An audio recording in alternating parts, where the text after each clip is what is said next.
In organ protection, for heart, I'm going to talk. It's on diabetes and high blood pressure. What is high blood pressure and how can it affect my heart? So let's talk about this. High blood pressure or hypertension, as we call it, in healthy blood pressure is below 120/80, and early high blood pressure is between 120/80 and 130/80, and a higher blood pressure is anything above 130/80. So when your blood pressure is high, your heart has been working harder and your risk increases. Blood pressure is a force which the blood flows inside your body. And when your blood pressure moves to the vessel, there is too much of force, and this is called as blood pressure. Now, why is blood pressure called as a silent killer?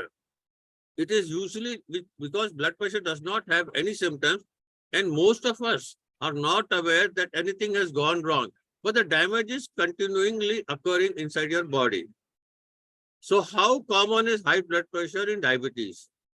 Every second person or 3 persons with diabetes are reported to have high blood pressure, and diabetic individual has twice the risk of developing high blood pressure than a person without diabetes. So if you have diabetes, it means that you are prone to have a high blood pressure. So what are the signs and symptoms of high blood pressure? Usually blood pressure causes no signs or symptoms, and that is why it is called a silent killer. You can have a high blood pressure for years and years and still don't know about it. In fact, the World Health Organization estimates that more than 46% of the adults with hypertension don't know even they have a blood pressure. And when the symptoms occur, when the blood pressure crosses 180, 120, the systolic 180 and diastolic 120 or higher, then the symptoms like headache or palpitation or sometimes even the nosebleed. So this is the problem which occurs. And what causes hypertension? Primary hypertension does not have one single clear causes.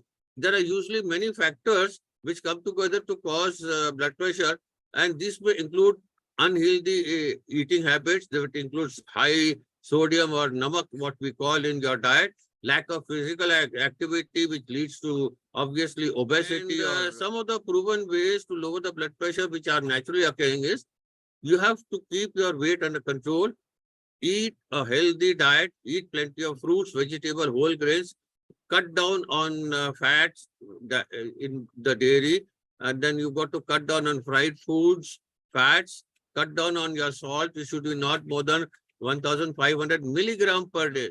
So once you have a hypertension, you've got to control the hypertension lifelong, and the medicines have to be remaining lifelong. So it is not necessary that once a doctor prescribes a particular medicine or a drug or a molecule, you continue taking lifelong. No, you have to come back to the doctor once in at least 3 months, do the regular blood checkups, and he will take care of you.